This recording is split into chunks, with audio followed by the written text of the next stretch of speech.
Today we'll study sequences. A sequence of real numbers is a function defined on set n, which is set of natural numbers and whose range is contained in the set of real numbers. So any sequence, it is defined by this function f from natural numbers to real numbers. Now you must have studied lot many sequences. Say for example, arithmetic progression is a sequence. So if we write numbers such as 1, 3, 5, 7, it is an example of a sequence. You might also have heard about this famous Fibonacci sequence, which is 1, 1, and then 1 plus 1, 2, 1 plus 2, 3, 2 plus 3, 5. That is, any term is defined by sum of two previous terms.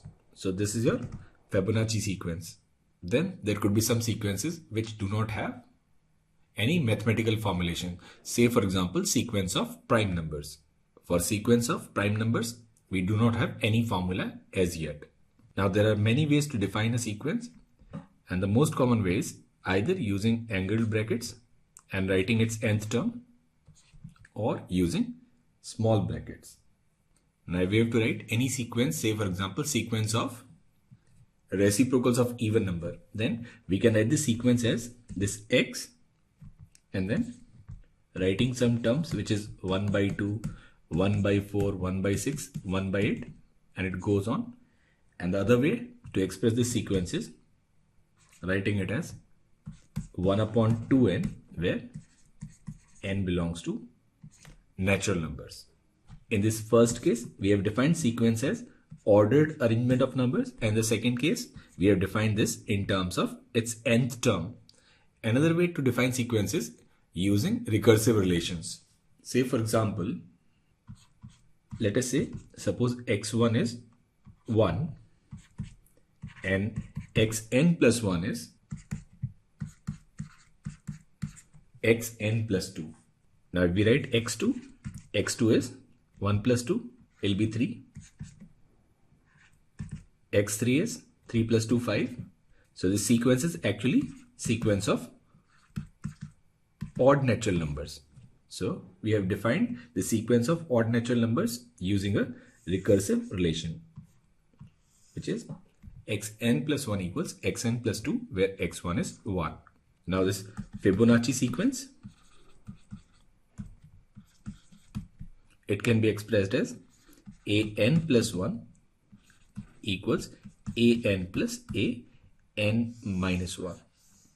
So we may express any sequence by writing ordered terms. We may define a sequence by writing its nth term, or we may define any sequence with recursive formula.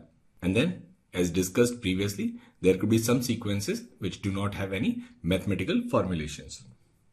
Now once we have defined a sequence, the next thing that we'll study is convergence of a sequence. A sequence of real numbers converges to a real number a if for every positive number epsilon there exists an n belongs to natural numbers such that for all n greater than or equal to n, mod of an minus a is less than epsilon.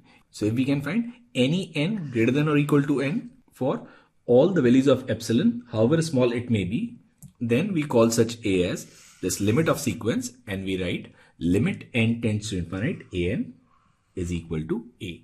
So this is the formal definition to check convergence of a sequence. So let us take up an example. Now here the question is, show that the sequence fn defined by fn equals under root of n plus 1 minus under root n is convergent.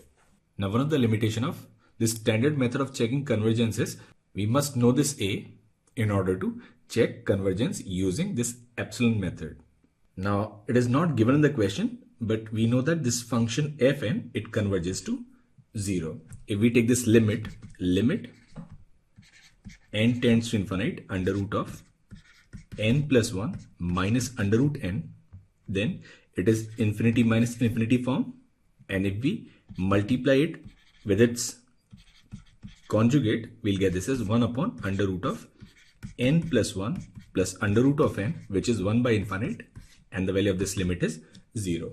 So this sequence, it converges to this number a, which is 0, and this 0 is the limit of this sequence.